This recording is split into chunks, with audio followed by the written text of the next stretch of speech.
Desde el diciembre del 2020, el mundo ha sido sacudido con la pandemia del COVID-19 y muchos dominicanos, hasta el momento más de 3.000 dominicanos han muerto a causa de esa terrible epidemia.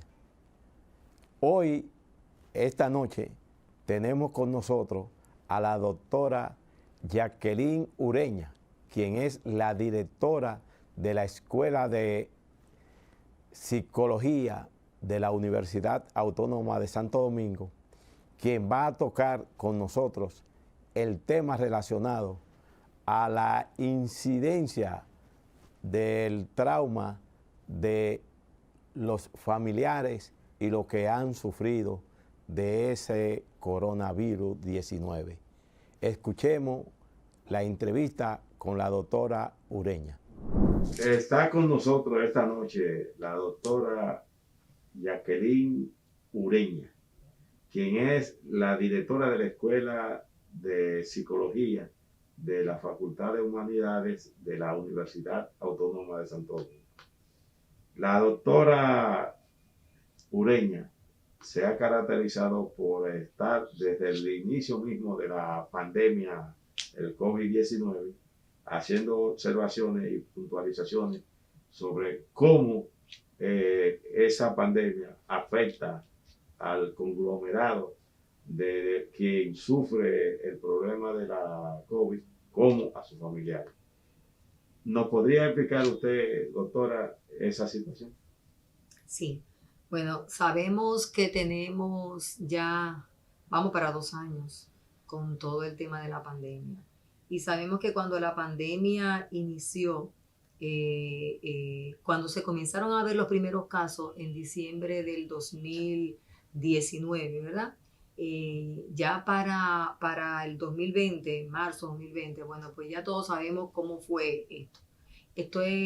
Fue algo impactante para todos, porque de repente de tener una libertad plena, pasamos de un momento a otro a encerrarnos, a tener miedo, y eso, el impacto que provocó desde inicio, bueno, pues fue fuerte. Y en ese inicio, desde ese inicio, pues hemos venido arrastrando una serie de dificultades a nivel no solamente de la salud, que todos ya conocemos, los casi 3 millones de personas que ya han fallecido, y aunque gracias al Señor en menor grado, pero siguen falleciendo personas, y tenemos, bueno, ya las informaciones de todos, de las variantes que hay. Entonces, desde el comienzo ha sido impactante en todos los sentidos.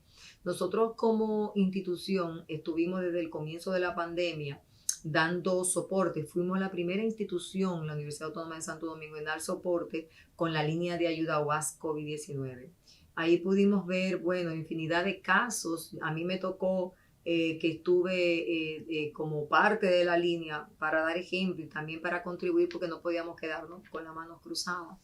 Pues tuvimos la oportunidad de ver muchos casos, y era penoso el miedo de la gente, la ansiedad de la gente, el temor a morir, el ver sus familiares en esa misma condición. O sea que desde el comienzo ha sido una situación difícil, y ahora post pandemia, decimos post pandemia porque realmente sabemos que todavía no se ha ido, pero gracias al Señor ha bajado la realidad de cómo iniciamos, pero todavía seguimos y vamos a seguir con secuelas que también nos va a costar un poco de tiempo, poco a poco, y salvando, pero se puede. Pero para eso tenemos nosotros que unificarnos. ¿Cuál es el trauma dejado a un paciente de COVID? Bueno, desde el comienzo, nosotros cuando tuvimos la oportunidad con la línea UAS COVID-19, pudimos ver casos que tienen que ver con temas de ansiedad, con temas de depresión, con temas de estrés. Obvio que ahora vamos a ver lo que es el estrés postraumático, post-trauma, significa que se pueden en algunos casos seguir exacerbando. Nos quedamos con el temor, ¿verdad? De ese contagio. Está el tema del consumo del alcohol, consumo de sustancias. Fíjense cómo ahora los llamados teteo, ¿verdad? Es una en donde el alcohol es una base fundamental. Si ciertamente es una expresión de volver a sentir esa libertad, pero también en muchos casos está el tema del escape, está el tema ¿verdad? De ver esto O sea como un que escape. el pueblo, las personas, han tenido los teteos como un desahogo. Sí, un desahogo, ciertamente se habla de irresponsabilidad de parte de la gente, de verdad. Creo que más de irresponsabilidad es un tema de seguir creando la conciencia de la realidad, pero es un desahogo, o sea, es un desahogo. El ser humano no nació para estar encerrado. Y fíjense que cuál es el castigo que la sociedad da a las personas que delinquen, es el encierro, porque el ser humano es un ser sociable por naturaleza. Esa es una realidad. Entonces tú tener a una persona que es sociable por naturaleza, encerrarla, aunque sea para su propio bien, no es una tarea fácil. Entonces es una manifestación también de esa necesidad de tener lo que teníamos, ¿verdad? Y dentro de eso, pues obvio que lamentablemente se olvida la realidad, porque todavía estamos en un tema de que hay que tener cuidado. Hoy mismo salió en el periódico el tema de la variante que hay con la Delta y cómo están llamando a que hay que tener cuidado.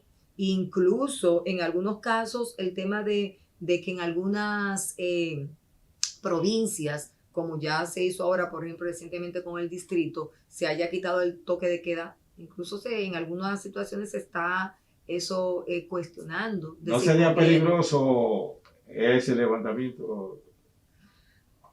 Bueno, se supone que esto, la mascarilla, ese levantamiento está condicionado a que tenemos que seguir usando esto. ¿De acuerdo? A que tenemos que seguir tomando las medidas que se han establecido todo el tema de bioseguridad. Se supone que eso debe ocurrir. La realidad es que tenemos que seguir viviendo. Esto no se va a ir, fíjense que tenemos casi 2 años y que se va a ir de pleno, no sabemos cuándo. Es una realidad. Doctora, es necesario una programación para ir en ayuda de esas personas. ¿Qué usted le sugeriría al gobierno en este caso? Sí, sabemos que el gobierno ha tomado acciones, ¿de acuerdo? Ahora, ¿qué es lo que decimos? Que debe de ser más contundente. Que si ciertamente hay que cuidar, como se ha hecho, el tema de que no hayan contagios o de que vayan bajando los contagios, tuvimos, entiendo a mi humilde modo de ver, de que el manejo que tuvimos permitió, o sea, que tuvimos como país, permitió quizá que las cifras de las muertes que nosotros tuvimos, o sea, no se comparan para nada con otros países.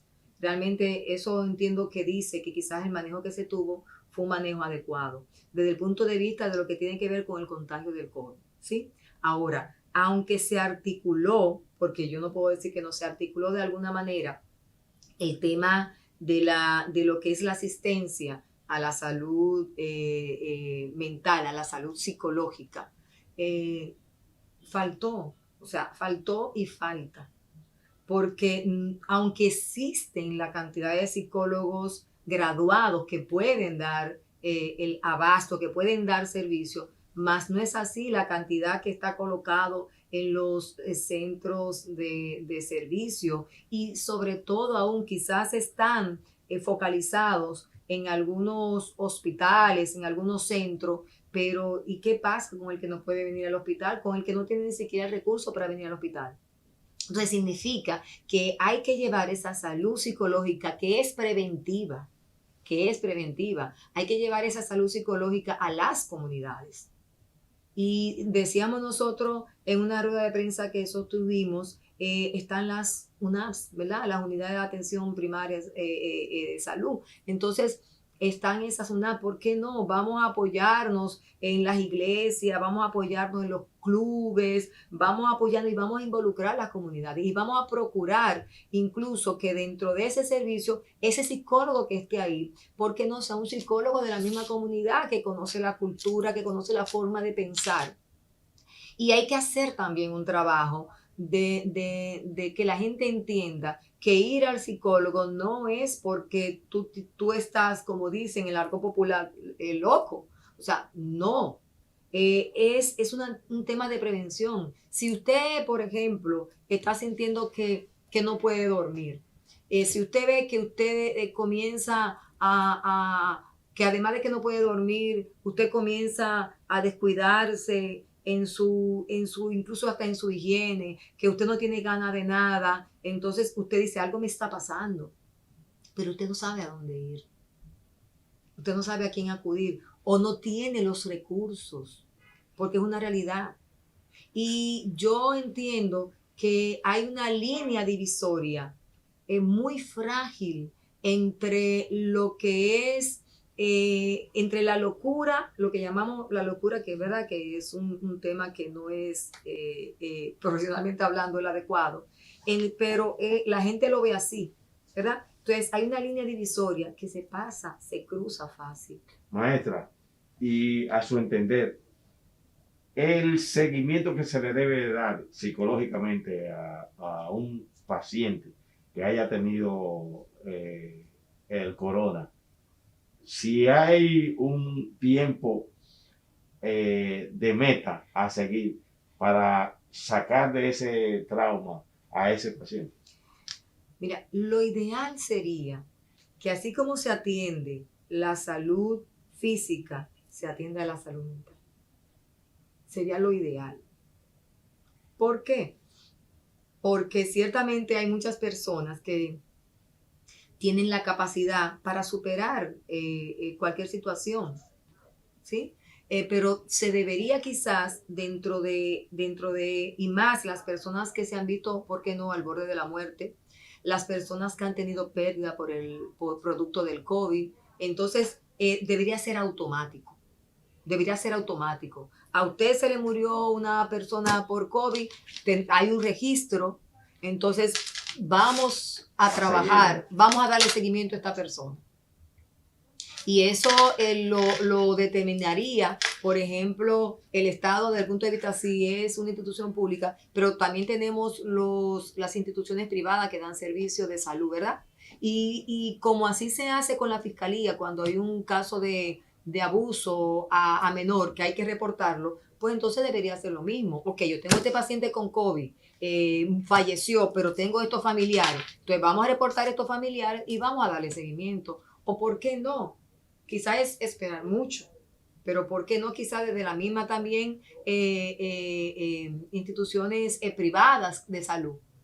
Entonces, pero es quizá pedir mucho, pero por lo menos vamos a referirlo. Mire, tengo esta situación, tengo esta persona. Entonces, que haya quizás alguna manera quizás no todo el mundo lo requiera, por lo mismo que dije, somos diferentes todos y algunas personas tienen lo que llamamos mecanismos mecanismos de afrontamiento para enfrentar las situaciones. Hay algunas personas que se le muere un familiar y tienen la capacidad, no es que no lo sufren, pero tienen la capacidad como para manejarlo y pueden vivir un duelo de 1 año, 6 meses, y sin embargo hay otro que puede pasarse 2 años, 3 años y no sanar el duelo. Entonces, porque somos diferentes. Mayormente, en base a eso que usted señala, ¿cuál es el tiempo promedio después que una persona pierde a un ser querido? ¿Podría tipificarse el tiempo? Bueno, hay toda una teoría con relación a lo que es el duelo y varía. Y varía dependiendo de lo que te dije, de la capacidad que tenga la persona para afrontarlo. Puede ser 1 año, 2 años, 3 años. Se supone que ya a los 4 años tú debes haber superado el duelo. Se supone. Ahora, ¿por qué yo puedo durar 1 año, pero tú puedes durar 2? Entonces va a depender de qué, de cuáles sean tus bases. Entonces, yo conozco casos, yo particularmente conozco casos de personas que se han visto afectadas por el tema del COVID y están manejando. Tuve incluso recientemente una conversación con un colega egresado nuestro y psicólogo egresado, y buscó ayuda, que ahí es que vamos. Él buscó ayuda porque él sentía que tenía unos niveles de ansiedad que no podía manejarlos, que no podía dormir y tuvo que buscar ayuda. Puede Y post-COVID. puede decirse, maestra, que a su entender, las autoridades de salud pública deberían de ampliar el abanico de opciones para que los psicólogos puedan hacer un trabajo más efectivo con eso. Totalmente de acuerdo. Claro que sí. Nosotros tenemos, esta escuela, la Escuela de Psicología, tiene 12.800 estudiantes. 12.000, no, todavía no estamos en los 800, 12.000. En la última estadística que tengo del semestre 2022, teníamos 12.400 y algo de estudiantes. 12.000 estudiantes de psicología. Obvio, en todas las menciones, sí, ¿verdad? Escolar, sí. Pero a ver, todas esas menciones pueden contribuir, porque el efecto va desde el aprendizaje, ¿sí? Desde el aprendizaje, desde problemas personales producto del COVID, también, ¿por qué no?, el tema laboral. O sea, y eso no somos nosotros como universidad estatal, y realmente la que más estudiantes forma en el área, pero también están otras universidades privadas del país que también forman psicólogos. O sea, que hay psicólogos para que el Estado asuma el servicio. Y obvio que ustedes han visto los reclamos tanto del CODOPSI, de nuestra universidad, de colegas que se han expresado en las redes. La necesidad no solamente de que se asuma el profesional de la conducta dentro del sistema de salud, sino también que se le pague como se le debe de pagar. Ahora mismo, ¿cuál es el promedio de pago a un psicólogo? Eso varía. A nivel público. Eso varía. Porque va a depender, por ejemplo, la maestra que está ahora trabajando, una coordinadora de cátedra, ella trabaja en el área de salud. Y va a depender, por ejemplo, las tandas que le toque, vamos a decir, cubrir, pero te aseguro que no es lo que amerita. Maestra, aunque tal vez sea salirnos un poco del tema central que era o es la incidencia del trauma post-COVID, yo quisiera hacerle esta pregunta. Hoy por hoy, en República Dominicana, el tratamiento a las personas que le da un ACV es traumático, que esa es otra situación. ¿Qué se puede hacer con esos pacientes? Se supone, ¿verdad? Primero sé que en las instituciones de salud del Estado hay un área de psicología, y de hecho nosotros hay colegas de esta escuela que trabajan y hacen un excelente trabajo. Reitero, no estoy diciendo que no se haga, es que hay que hacer más. Entonces hay que reforzar precisamente también para dar acompañamiento, que así nosotros decimos, dar acompañamiento a las personas, porque también en la medida en que la persona asuma lo que le pasa, en la medida en que lo asuma, incluso, ¿por qué no?, hasta con el tema de cuando diagnostican a una persona con una enfermedad terminal, existe lo que se llama la tanatología, que aunque la gente lo vea quizá crudo, difícil, es acompañar a la gente en ese proceso que lamentablemente le tocó. O sea, le tocó es que fue diagnosticado con una enfermedad que lamentablemente no dio el tiempo en la prevención para quizá tratarlo, un cáncer terminal. Y esa persona lamentablemente le dicen, bueno, te quedan 6 meses. 6 meses. Ciertamente a veces el pronóstico puede variarse si la persona asume y trabaja en pos de, quizá, ¿por qué no?, de llevar un tratamiento, y a veces se puede prolongar. Yo tuve el que era mi suegro falleció y le daban de vida, creo que fueron 4 años y llegó casi hasta los 7. Y he escuchado de casos de gente que le dan y llegan a más años, o se le dan poco y llegan quizá a veces hasta 10 años, ¿por qué no? Y hay gente que lo supera. Pero la realidad es que hasta acompañar a la gente a morir, para que la gente, lamentablemente, acepte, por decirlo así, la realidad y pueda tener una muerte digna, porque hasta para morirse hay que tener dignidad, o sea, una muerte digna. Entonces se acompaña. Entonces, ¿a qué se llama una muerte digna, ustedes los psicólogos? Bueno, una muerte que la gente esté en paz, que la gente esté en paz, que la gente se sienta tranquila, que la gente tenga la calidad de vida, el cuidado, y para eso hay que trabajar no solamente con la persona que tiene la situación, sino con la familia, porque ahí todos son afectados. Entonces lo ideal, tu pregunta sería que esa unidad de ayuda, esa unidad psicológica que hay en las instituciones públicas, pues entonces acompañen, no solamente, o sea, acompañen todos los procesos, en todos esos procesos que implica también eso, que ayuda a la recuperación. Y no te hablo de las instituciones de salud privadas, porque ya hay otros casos ahí, tú sabes. Bueno, doctora, he estado muy satisfecho con cada una de las respuestas que usted ha dado. Un placer para mí estar aquí. Y yo espero, y le voy a hacer la exhortación pública. Yo creo que ese estilo que usted tiene, elocuente, gracias, para explicar, debe reflejarse más. Y el público, el pueblo, debería disfrutar más de esas sabias orientaciones suyas. Y para eso, yo creo que usted puede ser parte de lo que debe ser una sección en este programa 30 días de multitud sobre el trabajo psicológico en la población dominicana.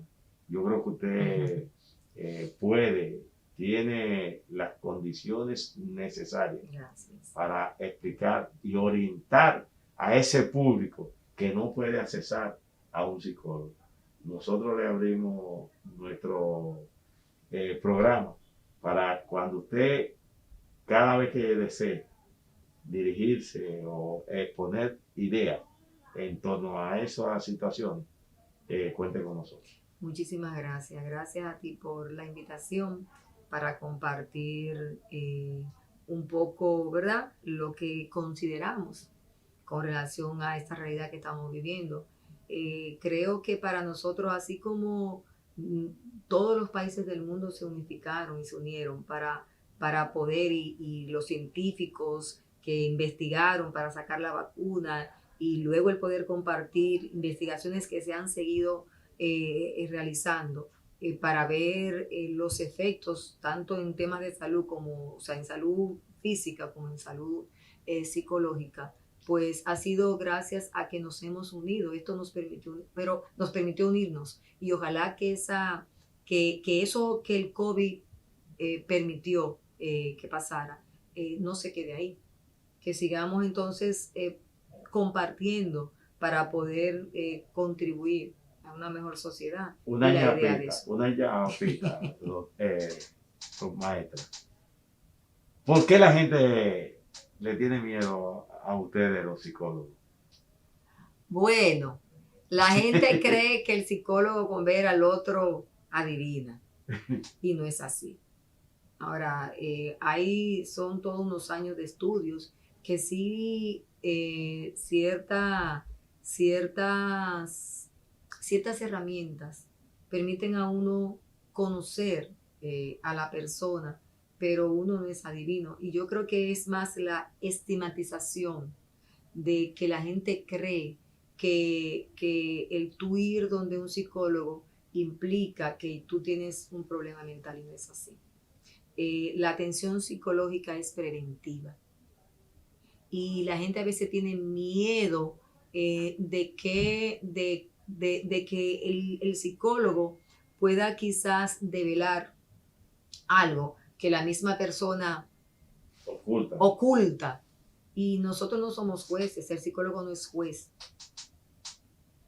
Hay todo un código de ética y el psicólogo no es juez para decirte si lo que tú hiciste lo hiciste bien o mal. O sea, lo que nosotros hacemos es precisamente acompañar a que tú mismo descubras qué es lo que no te deja dormir, qué es lo que está haciendo que tú tengas esos pensamientos y luego qué podemos hacer, qué tú puedes hacer. Te acompañamos para que tú mismo descubra qué tú puedes hacer hasta que tú logres salir de esa situación en que está. Obvio que hay casos en los que el tema es más profundo y que amerita una medicación, nosotros no medicamos. Entonces ahí viene el acompañamiento posiblemente de un psiquiatra. Esto también es multidisciplinario.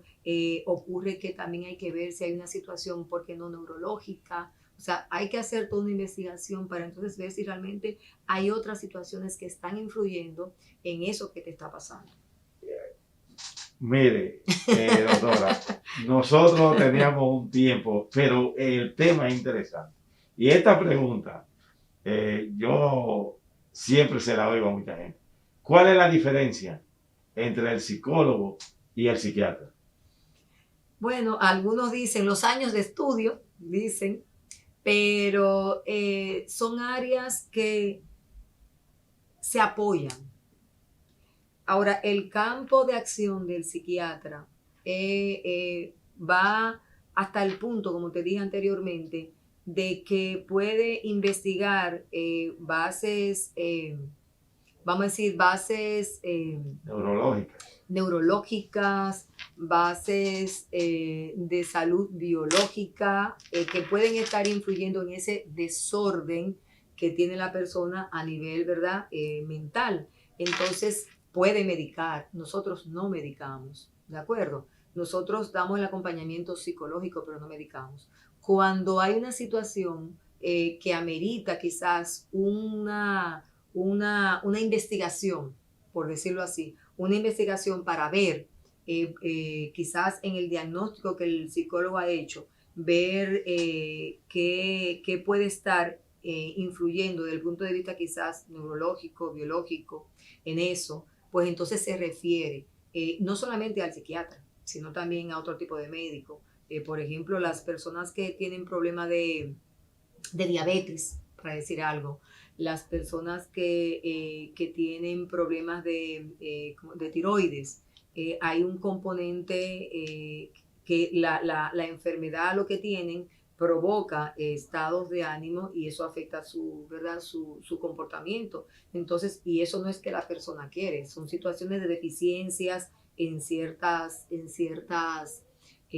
sustancias, hay que complementar, entonces hay que indagar todo eso. Pero entonces hay un tema del campo que pueda abarcar uno y que abarque el otro, pero debemos trabajar y trabajamos de hecho en conjunto. Yo le di la ñapita y vamos a no hay problema, terminar esta interesante entrevista y me complace satisfactoriamente en los superlativos. Gracias. Sus palabras y sus orientaciones. Y esperamos tenerla de nuevo en otra ocasión para que se dirija al público nuestro, porque usted tiene calidad profesional, ha demostrado una elocuencia bastante amplia y me siento satisfecho con... Gracias, estamos en la mejor disposición de acompañarte en cualquier otro momento. Igual también en mi escuela hay una cantidad de profesionales excelentes que son expertos en diferentes áreas. También los pongo a tu disposición para que también ellos te visiten y se puedan tratar temas puntuales. De eso se trata. Sí. Y también de alguna manera, pues la universidad, desde la academia y desde la Primada de América, pues también podemos aportar llevando, ¿por qué no?, arrojando un poco de luz a la sociedad en torno a estos temas que son tan importantes. Gracias. Pase usted buena noche. Gracias a ti, Domingo. Muchísimas gracias. Bye.